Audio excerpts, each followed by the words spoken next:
Good morning students. आज हम English का third chapter the Titanic sinks के ऊपर डिस्कस करेंगे। ये जो चैप्टर है पूरा टाइटैनिक का जो इंसिडेंट हुआ था जब टाइटैनिक डूबा था in the Pacific Ocean due to the icebergs या ग्लेशियर से टकराने की वजह से, ये जो ट्रैजिक सीन था, जो इमोशंस उसमें है, ये पूरा उसमें हम डिस्कस करेंगे। It was written by Harold Bright. Harold Bright के बारे में बताया जाए तो ये उस टाइम एक ब्रिटिश सेलर थे, नाविक थे and also a junior wireless officers भी थे टाइटैनिक शिप में। तो उन्होंने क्या क्या इंसिडेंट्स को फेस किया था, उन्होंने कैसे अपने आप को बचाया था, उसके साथ कुछ और लोगों की जान बचाया था, कैसे उन्होंने वो ट्रैजिक सीन को फेस किया था, कैसे आज भी एक मेमोरेबल पार्ट है उनकी लाइफ में। तो पूरा उन्होंने डिस्क्राइब किया है बहुत अच्छी तरह से, बहुत सुंदर तरीके से। जनरली हमारी जो इंसिडेंट ये हुआ था आपका 1912 में, मतलब लगभग 100 साल से ज़्यादा साल हो चुका है, फिर भी एक मेमोरेबल पार्ट है क्योंकि टाइटैनिक जो था उस टाइम में द मोस्ट एक्सपेंसिव शिप था, जिसको बहुत रिच लोग ही एफोर्ड कर पा रहे थे। ये जो लॉस हुआ था, ये जो टाइटैनिक सिंक हुआ था, ये हमारी वर्ल्ड एक मैसिव लॉस है। इसकी वजह से बहुत सारा चीज़ लॉस हुए थे, ठीक है। तो इंट्रोडक्शन में ये है, Harold bright was a British seller and the junior wireless officer also. ये एक ब्रिटिश सेलर थे, एक जूनियर वायरलेस ऑफिसर थे, किसमें, on the ocean linear RMS Titanic, ठीक है। जो हमारे टाइटैनिक शिप का नाम था ओशन लीनर RMS टाइटैनिक, ठीक है। हमारी जो एग्जैक्ट टाइम था वो आपका था 14 अप्रैल 1912 को, रात को 11:40 पे ये इंसिडेंट हुआ था।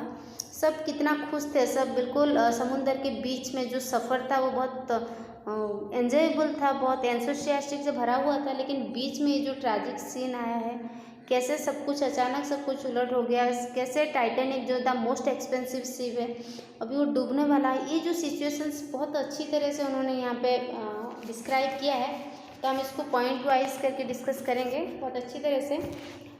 From aft come came the tunes of the band, ठीक है। फ्रॉम आफ्ट, आफ्ट मीन्स जो हमारी जनरली शिप की जो पीछे वाला पोर्शन है ना। तो जनरली हमारी जो यहाँ पे टाइटैनिक शिप में पीछे वाला पोर्शन में, ये जो पीछे वाला जगह था उसको रिजर्व किया गया था क्योंकि वहाँ पे मेलोडियस म्यूजिक्स प्ले किया जाता है ताकि जो भी पैसेंजर्स है वो कंफर्टेबली पूरा एन्जॉयमेंट के साथ ही सफ़र करे, उनका माइंड रिलैक्सेशन हो जाए। तो बहुत सारे फैसिलिटीज़ था उस टाइम, ठीक है।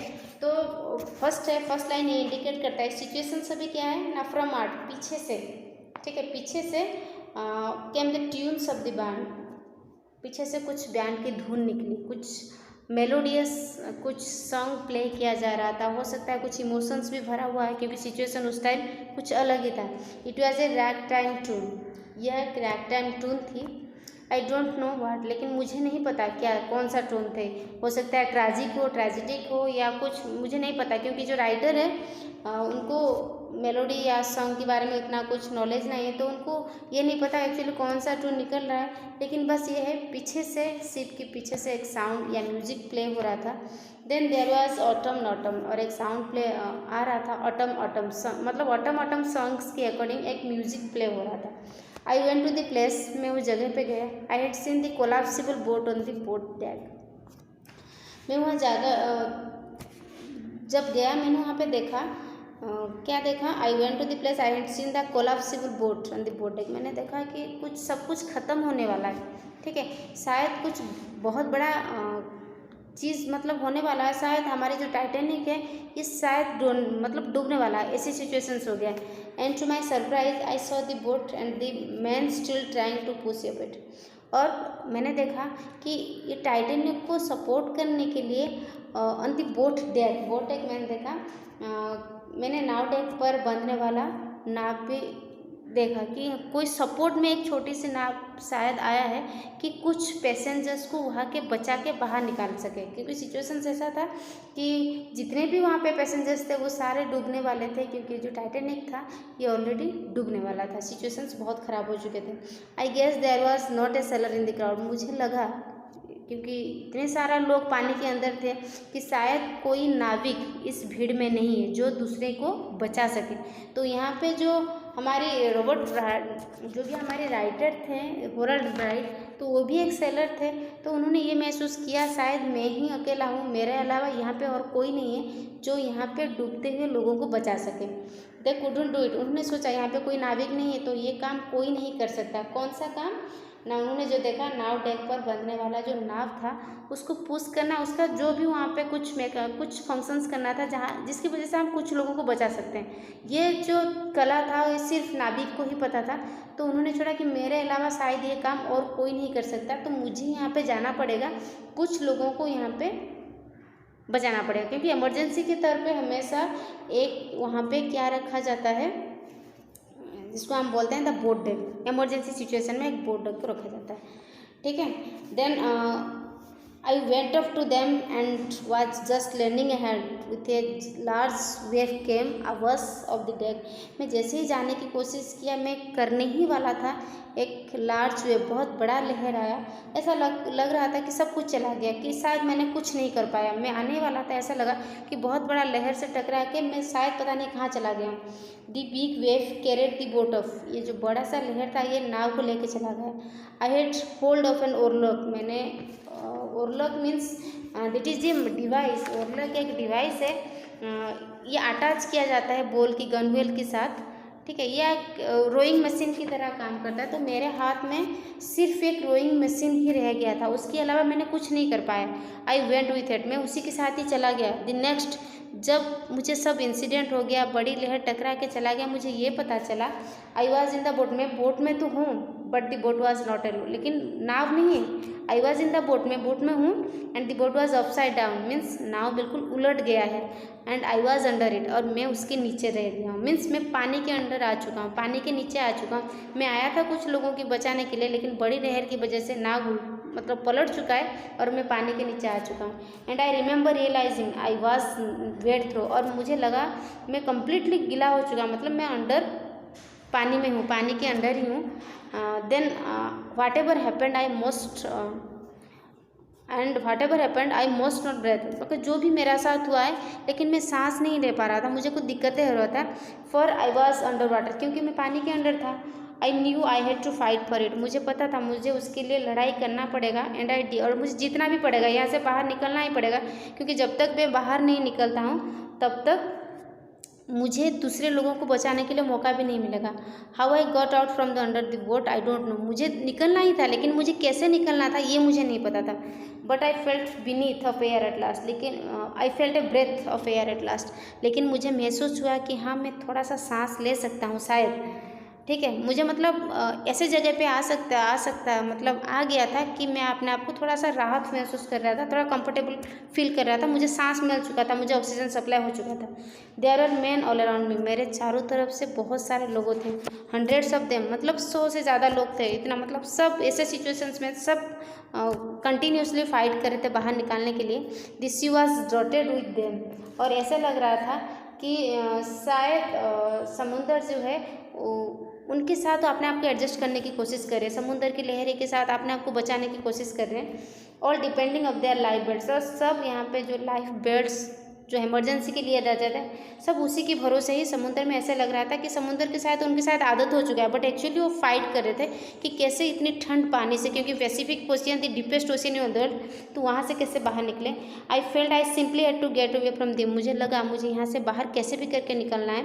She was a beautiful sight. फिर तुरंत क्या हुआ, smoke and sparks way रसिंग out, और जो टाइटैनिक जहाज़ से कुछ धुआं कुछ स्पार्क्स बाहर निकले। ये एक ब्यूटीफुल साइन था, देखने में तो अच्छा था। मैंने ये सोचा there must have been explosion, कुछ धमाका हुआ है, बट वी हर्ड नॉट, लेकिन हमने कुछ सुना ही नहीं, कुछ धमाके वाला आवाज़ सुनाई नहीं दिया। We only see the big stream of sparks, हमने सिर्फ चमकता हुआ कुछ स्पार्क्स को देख पाए। This ship was turning gradually, और जहाज़ तो था वो धीरे धीरे डूबने ही वाला था। जस्ट लाइक जैसे एक बतख डूबा मतलब डूबता है पानी के अंदर, ऐसे ही ये जहाज़ भी धीरे धीरे वो सिचुएशन से एक बतख की डूबने की जैसे कंपेयर किया गया है। I had only one thing on my mind, मेरे दिमाग में सिर्फ एक ही चर्चा चल रहा था, to get away from this suction, मुझे यहाँ से कैसे बाहर निकलना है। द बैंड वॉज स्टिल, अभी भी ये धुन बज रही थी। I guess all of them went down, मुझे लग रहा था कि सब कुछ खत्म होने वाला है। They were playing autumn autumn, अभी भी वही स्पेसिफिक कोई पर्टिकुलर धुन चल रहा था, autumn autumn. Then I swam with all my night, और पूरा रात मैंने पानी में ही गुजार मतलब ऑल माई माइंड, मैंने पॉसिबल बहुत कोशिश किया कि कैसे मुझे स्वयं यहाँ से तैर के बाहर निकालना है। I suppose I was 150 away from the Titanic. मुझे लगा मैं तैरते तैरते लगभग 150 फीट दूर आ गया हूँ टाइटैनिक से। ऑन हर नोज, टाइटैनिक से, नोज मीन्स टाइटैनिक जो पोर्शन, सक्शन पोर्शन, वहीं से दूर आ गया। With her after quarter sticking straight up in the air began to settle slowly. उसके साथ हवा में सीधे, जैसे ऐसे लग रहा था कि चिपके हुए ये जो जहाज़ है धीरे धीरे डूबता हुआ, मतलब ऐसे लग रहा था कि जहाज़ अपने पूरा जो अस्तित्व है उसके साथ वो नीचे ही जा रहा है। ठीक है, तो ये जो पेनफुल सिचुएशन है, ये जो है जिसको हमारे जो राइटर है वो कैसे, हारोल्ड ब्राइट कैसे डिस्क्राइब करें, क्या सिचुएशंस था, उन्होंने सब कुछ अपने आँखों के सामने ही देखा। एक बहुत ट्रेजिडिक सीन है, तो उन्होंने देखा बिगेन टू सेटल, ऐसा लग रहा था कि ये सेटल मतलब धराशायी होने वाला है धीरे धीरे। ये बिल्कुल नाक मीन्स उसका जो पोर्शन बिल्कुल ऐसा लग रहा था कि जैसे बतख एक मतलब गोता लगाता है, पानी में डुबकी लगाता है, तो ऐसा लग रहा था कि टाइटैनिक शायद पानी में गोता लगाएगा या पूरा कंप्लीटली पानी के अंदर ही चला जाएगा।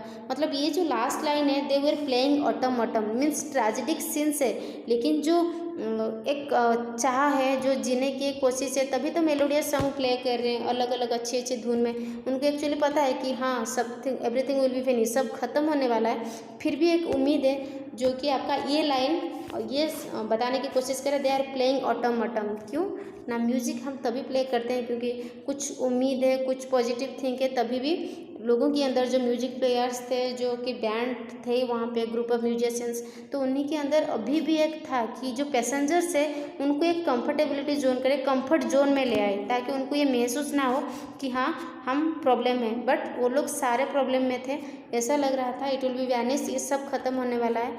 और ये टाइटैनिक जो था हवा के साथ साथ उसका जो 1/4 मतलब 1/4 पार्ट जो कि पानी में अंदर, ऐसे लग रहा था कि धीरे धीरे ये कम्प्लीटली सब कुछ खत्म हो जाएगा। तो ये जो पैराग्राफ है ना, ये total describes about the situations of that night, जो कि आपका हुआ था 14 अप्रैल 1912 को, रात को एट द टाइम 11:40 PM, रात को 11:40 पे। तो नेक्स्ट पैराग्राफ में हम देखेंगे उसमें कैसे उन्होंने क्या क्या कोशिशें किया, कैसे उस कंडीशंस में वो अपने आप को बचा पाए थे या नहीं। ठीक है, तो बहुत ही इंटरेस्टिंग टॉपिक है, इसको थोड़ा रीडिंग कर लीजिएगा। ठीक है, और नेक्स्ट में हम इसके ऊपर टोटल डिस्क्राइब करेंगे, इसका जो आपका वर्ड मीनिंग्स वगैरह रह गया है उसको भी कोशिश करेंगे आप लोग को